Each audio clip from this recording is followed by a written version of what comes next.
Assalomu alaykum qadrli kanalimiz obunachilari. Xo'p, navbatdagi mebelimizni o'rnatib berdik. Bu mebelimizni sharxonga o'rnatdik. Общий razmeri 2.60 ga, balandligi 2.10 bo'ldi. Laminat variantda. Xudo xolasa bir joydan obzorini qilib beramiz. Xo'p, eshikdan kirar ustiga xolodilnik qo'yiladigan bo'lgan. Pastga ikkitali eshik. Pastda polkalari bor. Eshiklari vakuum.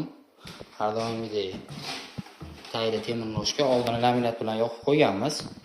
Xo'p, mikrovalnovka joylashtirilgan. Tepasida tepalarida polkalari bor.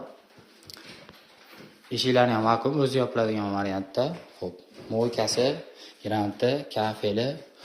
Xo'p, birinchisi rastik istalish narsasi mebelning ichida bo'ldi. Xo'p, tepalarida sushilkalari bor. Xo'p, mebelda chekalari plastmassa bog' kronka, i korpusi ham shunaqa. Xo'p, shilkasi, tachchasi qo'yildi.